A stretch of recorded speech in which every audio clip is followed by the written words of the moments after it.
The air was different here. Thick, heavy with the smell of wet earth and decay. Second Lieutenant Genjiro, Emi wiped the sweat from his brow with a soiled sleeve, the fabric already stiff with salt and grime. Around him, the jungle was a living, breathing entity, a wall of green so dense it seemed to swallow sound itself. The gentle lapping of the waves against the beach at Tivu Point was a distant memory, muffled by the cacophony of unseen insects and the squawk of exotic birds. It was August 19, 1942.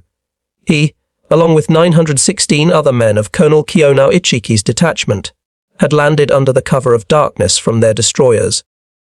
The mission, handed down from Imperial General Headquarters itself, was clear and glorious: recapture Henderson Field. The airfield the Americans had stolen. Imi found a relatively dry spot beneath a banyan tree, its roots twisting like serpents into the damp soil. He opened his diary, the paper already damp and threatening to curl. He was a meticulous man, a chronicler. He wrote of the landing, the silence of the jungle, the palpable confidence that hummed through the ranks. They were veterans, these men. They had fought in China, in Malaya. They had seen the backs of their enemies. Colonel Ichiki, a man with a reputation forged in the fires of conquest, had been unequivocal. These are Americans. He had told his officers, his voice dripping with a disdain that was both cultural and professional. We will sweep them into the sea before sunrise. The intelligence reports suggested no more than 2 Saracen defenders, poorly trained. Soft from their lives of comfort. They would break under the weight of a determined night assault, the specialty of the Imperial Japanese Army. What Imi was about to record, what he and his comrades were about to experience, was not merely a defeat. It was an unmaking. A systematic demolition of every tactical assumption, every strategic concept, every ideological certainty that had defined the Japanese way of war since the first shots were fired in China. The jungle itself, which they had expected to be their ally, would become an American weapon. The darkness, a domain they had owned since the beginning of the conflict, would betray them, and they would encounter a level of firepower, of coordinated, industrial destruction, that would shatter permanently the myth of Japanese invincibility in close combat. This transformation had begun 2 weeks earlier, on August 7th. 11,000 United States Marines of the 1st Marine Division, under the command of Major General Alexander Vandergrift, had stormed ashore at Lunga Point in a chaotic, sprawling amphibious operation codenamed Watchtower. For many of the young Marines, it was their first taste of combat. Their objective was the nearly complete Japanese airfield. Seize it, establish a defensive perimeter, and hold. On paper, it was straightforward. In reality, they were committing to the longest, most brutal campaign in Marine Corps history, in an environment that was as much an enemy as the Japanese. Guadalcanal was a vision of hell, masquerading as paradise. 90 miles long, 25 wide, its interior was a nightmare of jagged mountains clawing 8,000 feet into perpetually clouded skies. The coastal plain where Henderson Field sat was a narrow strip of konai grass, razor sharp and taller than a man, interspersed with swamps and jungles so thick that daylight became a dim, green twilight. The heat was a physical weight, the humidity a suffocating blanket that never lifted. Mosquitoes swarmed in such dense clouds that men inhaled them with every breath. The clear, inviting streams and rivers teemed with parasites that would lay them low with dysentery, dengue fever, and a host of other maladies. Malaria would eventually disable more men than Japanese bullets. But on that first morning, the Marines met little resistance. The 200 Japanese construction workers and a small contingent of naval troops had fled into the jungle, abandoning a treasure trove of equipment, supplies, and most importantly, the airfield itself. By August 8th, American engineers were swarming over the runway, working feverishly to complete it. They christened it Henderson Field, in honor of Major Lofton Henderson, a Marine aviator who had died at Midway. Within days, the first American aircraft would land, a ragged collection of fighters and dive bombers that would become legendary as the Cactus Air Force. The Japanese response was swift and devastating, but it played out at sea. On the night of August 9th, a Japanese cruiser force under Vice Admiral Gunichi Mikawa slipped through the darkness and executed a masterful surprise attack on the Allied naval forces, guarding the transports off Savo Island. In less than an hour, the battle became the worst defeat in United States Navy history. The heavy cruisers USS Quincy, USS Vincennes, USS Astoria, and the Australian HMAS Canberra were sent to the bottom. Over 1,000 sailors died in the flaming, oil-slicked waters. The surviving Allied warships, along with the unprotected transports, withdrew. They took with them most of the Marines' heavy equipment, artillery, and food.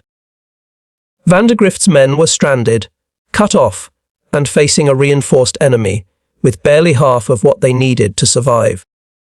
What the Japanese High Command failed to grasp in those critical early days was the absolute centrality of Henderson Field. That single, crude airstrip was the key to the entire campaign. Whoever controlled it controlled the skies by day, and by extension, the seas for 100 miles in every direction. This simple, brutal fact would dictate the nature of the fighting for the next 6 months. The Japanese could, and would, own the night, using fast destroyers to run troops and supplies down the slot in what the Americans dubbed the Tokyo Express. But when dawn broke, American aircraft ruled the skies, sinking anything that moved and was not theirs. The strategic imperative for Japan was clear: retake Henderson Field immediately, before the Americans could dig in. The task fell to Lieutenant General Harukichi, Hyakutake's 17th Army, based at Rabaul. His nearest available force was Colonel Ichiki's 28th Infantry Regiment, a unit originally intended for the aborted Midway operation. Ichiki was an infantry school instructor, a respected tactician, but also known for his impulsiveness and his supreme, almost religious, confidence in Japanese fighting spirit over American material wealth. Before departing Truk, he had received explicit orders to wait for the rest of his regiment before engaging the enemy. But Ichiki's contempt for the American soldier was profound. He had studied the reports from the Philippines, from everywhere Japanese forces had encountered Western troops. They lacked discipline. They broke under pressure. They could not stand against the bayonet and the spirit of Yamato Damashi. On the night of August 18th, 6 destroyers delivered Ichiki's first echelon, 917 men, to Tivu Point, 15 miles east of the American perimeter. The landing was flawless, undetected. Confident, Ichiki immediately dispatched patrols to probe the American defenses. It was a routine tactical decision that would prove fatal. On August 19th, a patrol from Company A, 1st Battalion, 1st Marines, under Captain Charles Brush, was moving along the coastal track toward Coley Point when they stumbled upon Japanese soldiers. The collision was sudden and violent.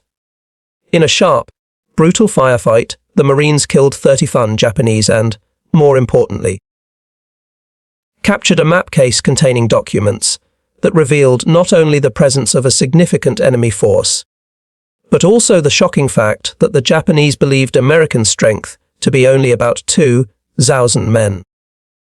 Captain Brush raced back to the perimeter with his priceless intelligence haul. General Vandergrift understood immediately. An attack was imminent, and it would come from the east.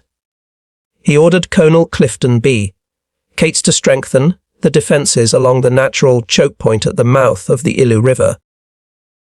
A misreading of a captured map had led the Marines to call it the Tenaru, and the name would stick. Cates deployed Lieutenant Colonel Leonard B. Cresswell's 2nd Battalion, 1st Marines, along the west bank. Machine guns were carefully positioned to create interlocking fields of fire, covering the sandbar that spanned the river mouth. It was here that the stage was set for a slaughter. Colonel Echiki, enraged by the loss of his patrol and burning with impatience, chose to attack immediately. He would not wait for intelligence or reinforcements. The American defences, he was sure, would crumble before a determined frontal assault. Just after midnight on August 21st, the attack began. A green flare arced into the sky over the jungle. Then, hundreds of Japanese soldiers, screaming, "Banzai!" and firing their Arisaka rifles, charged across the sandbar. They ran directly into a killing zone of methodical, pre-planned precision. The first to speak were the M1917A1 Browning water-cooled machine guns. These heavy, tripod-mounted weapons, perfected in the trenches of the First World War, were the bedrock of the Marine defence. Each gun could sustain a rate of 600 rounds per minute indefinitely, as long as the water jackets were filled and ammunition lasted. The Marines had positioned them so that their fields of fire interlocked, creating a deadly lattice of steel across the sandbar and the river mouth. The heavy .30 caliber rounds tore through the charging ranks, scything men down in waves. The sound was not of individual shots, but a continuous, ripping roar that drowned out the battle cries. Those few who miraculously made it across the sandbar were met by the thunder of 37mm and anti-tank guns loaded with canister. Each round contained dozens of small steel pellets, transforming the guns into giant shotguns that blasted entire squads into bloody ruin. The attack did not falter, it was annihilated. Wave after wave of Japanese soldiers charged into the same maelstrom. Some, in small groups, managed to infiltrate along the beach and reach the Marine positions, leading to desperate, close, quarter fighting with rifles, bayonets, and knives. But the line held. As dawn broke, the scene was one of horrific carnage. More than 800 of Ichiki's men lay dead or dying on the sandbar and in the shallow water of the Elu. The sand was stained dark red. Daylight brought no respite for the survivors. Vandergrift ordered a counterattack. 5 M3 Stuart light tanks clanked across the sandbar and into the coconut grove beyond, where the last of Ichiki's men had taken cover. War correspondent Richard Tregaskis, watching from the Marine lines, wrote of the tanks, bustling amongst the trees, pivoting, turning, spitting sheets of yellow flame. They systematically flushed out and destroyed the remaining Japanese soldiers. By midday, the Battle of the Tenaru was over. Of the 917 who had landed, only about 128 survivors, mostly from the support units left at the landing site, escaped into the jungle. Colonel Ichiki was among the dead. The official version stated he burned his regimental colours and committed seppuku. Marines who claimed to have seen him insisted he died leading a final, futile charge. Marine casualties were approximately 40 killed and wounded. The psychological impact on the Japanese was profound and far-reaching. The Americans had not fought as doctrine predicted. They had not broken. They had not panicked. They had waited silently in prepared positions and had systematically destroyed a veteran Japanese force with a level of firepower that was simply unimaginable. The most terrifying revelation came from examining the battlefield and captured equipment. The Browning machine guns had fired thousands of rounds without jamming. Every Marine seemed to have a bottomless supply of ammunition. The coordination between infantry, machine guns, and anti-tank weapons was seamless. This was not the work of frightened amateurs. It was the work of a professional, well-supplied military machine. The Japanese High Command, reeling from the news, was determined to try again. Admiral Isoroku Yamamoto organized a massive naval effort to support the next attempt. The slow transport ships, carrying the remainder of Ichiki's regiment, and other units were vulnerable. and after the naval battle of the Eastern Solomons on August 24-25, the Japanese abandoned them. Instead, they perfected the Tokyo Express, using fast destroyers to rush troops down the slot by night. Between August 29th and September 4th, destroyers delivered nearly 5,000 troops of Major General Kiyotake Kawaguchi's 35th Infantry Brigade to Guadalcanal. The Tokyo Express was brilliant for moving men, but it had a catastrophic weakness: it could not transport heavy equipment. Artillery, vehicles, tanks, and sufficient food and ammunition had to be left behind. The Japanese soldier arrived on Guadalcanal with little more than his rifle, a minimal amount of ammunition, and the uniform on his back. This logistical failure would doom every Japanese offensive on the island. General Kawaguchi planned a sophisticated, three-pronged assault for September 12th. The main effort, which he would lead personally, would come from the south, traversing a rugged, jungle-clad ridge that led directly to the heart of Henderson Field. He was confident that this approach, through what he believed was the most impassable terrain, would be the least defended. He was wrong. Marine intelligence had already identified the ridge as a key terrain feature. Lieutenant Colonel Merritt A.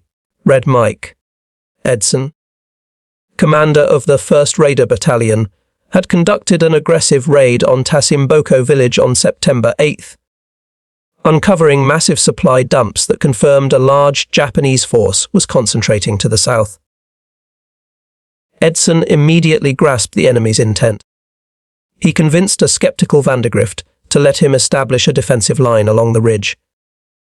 On September 10th and 11th, Edson positioned his 840 raiders and paratroopers along the narrow, kunai grass-covered coral spine. He was a fighter, but he was also a master of defense. He sighted his machine guns for interlocking fire, registered his mortars on likely avenues of approach, and coordinated planned artillery barrages with the 11th Marines. The ridge, soon to be immortalized as Bloody Ridge or Edson's Ridge, was being prepared as another killing ground. The attack began on the night of September 12th. It was not a mindless banzai charge, but a complex series of infiltrations and probing attacks. Japanese soldiers, skilled in night fighting, used the deep ravines on either side of the ridge to creep close to the Marine lines. The fighting was savage, confused, and often hand-to-hand. Marines fought in the dark, their world reduced to the muzzle flashes of their weapons and the shadows that moved in the tall grass. The line bent, and at times nearly broke, but Edson's preparations held. When the Japanese massed for a concerted push, Marine mortars and the 105 mm howitzers of the 11th Marines shattered their formations. The artillery fired over 2,000 rounds that night, some so close to the Marine lines that the concussions knocked men off their feet. All through the night, individual acts of heroism held the line. Sergeant Major Jacob Vuser, the Solomon Islands scout who had been captured and tortured by the Japanese before the Tanaru, escaped and stumbled into Marine lines to warn them of the impending attack. Now, wounded, he moved along the line, encouraging the Marines and pointing out enemy movements. Sergeant John Basilone, a machine gun section leader, became a figure of legend, moving from position to position under fire, clearing jams, directing fire, and personally repelling wave after wave of attackers. At dawn, the Japanese pulled back. Kawaguchi had failed to break through, but he was not finished. On September 13th, Edson consolidated his lines, pulling back to the final series of hills overlooking the airfield. Vandegrift rushed reinforcements to him. That second night, Kawaguchi threw everything he had left into a final, desperate effort to overwhelm the Marines. The attacks were even more ferocious. Japanese soldiers charged screaming into the machine, gunfire, some reaching within 50 yards of Edson's command post. At one critical moment, Edson himself grabbed a rifle and joined the firing line. But again, American firepower and sheer determination prevailed. By the morning of September 14th, Kawaguchi's brigade was shattered. Between 80-30 and 850 Japanese soldiers lay dead on and around the ridge. Marine casualties were 104 killed and over 200 wounded. 2 Medals of Honor and 19 Navy Crosses were awarded for the defense. For the Japanese, Bloody Ridge was another profound, soul-crushing shock. They had executed a skilled night infiltration, their specialty, against what they believed was an unprepared enemy. Instead, they had been met by a hurricane of precisely coordinated steel. The Americans knew they were coming. They had prepared. They had turned the jungle and the night against them. The pattern was now set, and it would repeat itself with grim inevitability throughout the campaign. The Japanese would launch attacks based on courage, night tactics, and a belief in spiritual superiority. The Americans would respond with overwhelming, industrial-grade firepower from pre-registered artillery, never-ending machine guns and, eventually, naval gunfire and air support. The outcome was always the same: catastrophic Japanese casualties for minimal gain. But the battle was not just against soldiers. The environment was a merciless, impartial killer. For the Americans, conditions were brutal. Malaria became a plague, infecting nearly every man. By December, the 1st Marine Division would report over 8 Sarosan cases. Dysentery was universal. Men suffered from jungle rot, a fungal infection that ate away at their skin, and tropical ulcers that refused to heal. Dental problems with no treatment led to agonizing abscesses. Yet, American logistics, though strained, never completely failed. Supply ships, protected by Henderson Field's aircraft, regularly delivered food, ammunition, medicine, and replacement equipment. While the food was monotonous, canned rations and hardtack, it provided calories. The wounded could be evacuated to field hospitals where they received plasma surgery and drugs like sulfur to fight infection. For the Japanese, the situation descended into a hellish nightmare. The Tokyo Express could not deliver enough food. Soldiers subsisted on a handful of rice a day, then on whatever they could forage, roots, grubs, sometimes the leather from their equipment. Starvation became a constant, gnawing reality. Medical supplies were non-existent. Quinine for malaria ran out quickly. Wounded men were often given a grenade and left behind to die with honor, rather than burden their comrades. A Japanese medical officer's report from late October noted that over 60% of the 17th Army's forces on Guadalcanal were incapacitated by disease or malnutrition. Men were dying at a rate of 50 per day, most from starvation and sickness. Their combat effectiveness plummeted.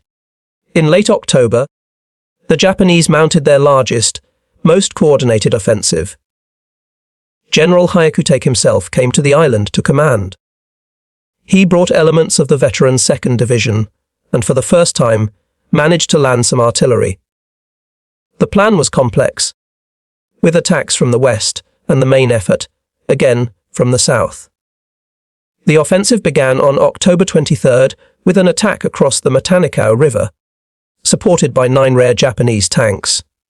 American defenders, now including soldiers from the 164th Infantry Regiment of the American Division, were ready. Anti-tank guns, artillery, and a lone M3 Stuart tank destroyed all 9 Japanese tanks in minutes. The attack collapsed. The main assault came on the night of October 25th. Approximately 600 Japanese troops under Major General Yumio Nasu attacked the southern sector, defended by the 1st Battalion, 7th Marines, under the legendary Lieutenant Colonel Lewis Chesty Puller, reinforced by the soldiers of the 164th. The fighting that night was some of the most intense of the entire Pacific War. Japanese attacks came in relentless waves. Marine and Army lines were penetrated in several places, only to be sealed by immediate, brutal counterattacks. The 11th Marines fired over 6 Sarosan rounds in support, the shells landing so close that the concussions were physically painful. Offshore, the battleship USS Washington stood ready to add its 16-inch guns to the fray. It was here that Sergeant John Basilone, now with the 7th Marines, earned his Medal of Honor. When ammunition ran low for his machine gun section, he fought his way through enemy lines to resupply them. He repaired damaged guns under fire, and when one position was overrun, he used his pistol and a machete to help clear it. By dawn, the Japanese offensive had failed utterly. General Nasu was among the more than 2,000 dead. American casualties were in the hundreds, a severe blow, but one they could absorb. The naval battles of mid-November sealed the island's fate. In a series of brutal, close-range night engagements known as the Naval Battle of Guadalcanal, the United States Navy lost 2 admirals, several cruisers, and numerous destroyers. But they turned back the Japanese bombardment forces, and most critically, annihilated a massive troop convoy carrying the 38th Division. Of 11 transports, only 4 beached themselves, and they were destroyed by American aircraft and artillery before they could fully unload. Over 5,000 Japanese soldiers were lost. It was the last major attempt to reinforce Guadalcanal. For the Japanese soldiers already on the island, the news was a death sentence. The realization dawned that no more help was coming.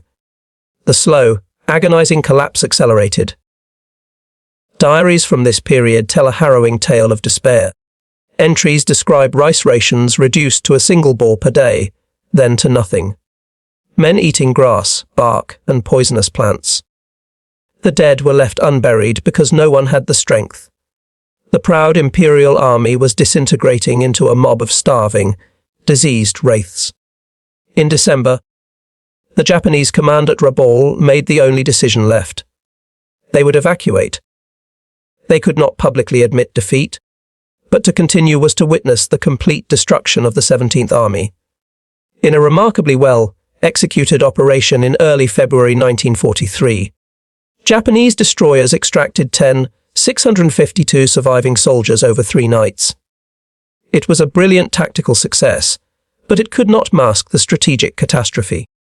The numbers told the story of the campaign's horror. Japanese forces on Guadalcanal reached a peak strength of about 36,000. Of these, between 25,000 and 30,000 died, approximately 14,800 in combat and the rest from disease and starvation. American ground forces lost about 1,600 killed and 4,200 wounded, with thousands more disabled by disease. The psychological and doctrinal impact on Japan was irreversible. Guadalcanal was the first sustained ground defeat for the Imperial Japanese Army. The myth of spiritual superiority had been annihilated by industrial firepower. The Americans had systems for everything: supply, medicine, artillery support, air coordination. Japanese systems had failed catastrophically. Post-war, Japanese officers consistently cited the same revelations. The staggering material wealth of the American military, the competence and resilience of the American soldier, and the utter inadequacy of Japanese logistics for a modern war of attrition.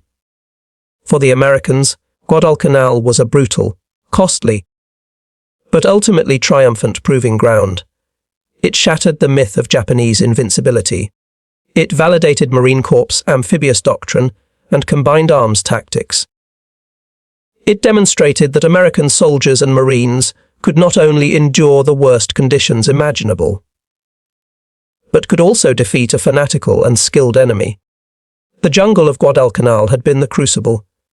In its steamy, oppressive depths, 2 conflicting philosophies of war had collided. One, built on the spirit of the warrior, on courage and sacrifice.